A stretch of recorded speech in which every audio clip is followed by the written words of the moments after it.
Many believers today read the Bible for information and they equip themselves with knowledge, humanism, and they operate from those knowledge. They can quote scripture, saints, but that is not what a believer's life is all about. The scriptures is not for our information but for our transformation. And I want to read to you a scripture today to help you in this. All scriptures are there to reprove and to correct us. I want to read to you 2 Timothy 3:15 in the Jubilee Bible. It says, all scripture is given by the inspiration of God and is profitable for doctrine, for reproof, for correction, for instruction in righteousness. Isn't that beautiful? It is to lay down a doctrine so that we can renew our minds, saints. It is to transform us. Many of us is sitting and we receive the information, but there is no correction in our lives. Another translation is saying, remember that you are taught from your childhood from the Holy Scrolls, which can impart to you wisdom to experience everlasting life through the faith of Jesus, the Anointed One. So this wisdom is to transform you, the Passion Bible is saying. Every scripture has been written by the Holy Spirit, the breath of God.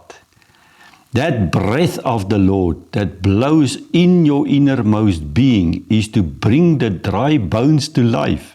Scripture is to bring new life. It is to reprove. It is to bring wisdom for you to come out of your mess. It goes on. It will empower you by its instruction and correction. When there is instructions that you follow and you are corrected by the scriptures, you will be empowered, giving you the strength to take the right direction and lead you deeper into the path of godliness. This is amazing for me. I'm reading 2 Timothy 3:16. In the end, these scriptures that will lead you onto the path of godliness, God-like. It's a teaching on its own. I want to conclude with verse 17. It's the crux of everything. It says, then you will be God's servant to serve in the body of Christ, fully mature, perfectly prepared.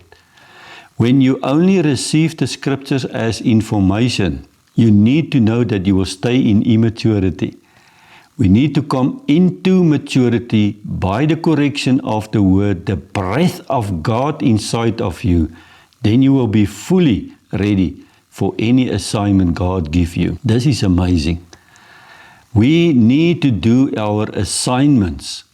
We are not called to sit in gatherings Sunday by Sunday. The gathering in itself is not the problem, saints. What is the problem? The problem is that the scripture on a Sunday is for your information and not transformation. You do not go home and meditate on the scriptures and let the Holy Spirit breathe the breath of God inside of you. Then correction can come. Then we move into servants, fully mature, ready for our own assignment. Today I lift up my hands that you will be ready for your own assignment. In the name of Jesus, only when you allow the scriptures to bring reproof. In Jesus' name.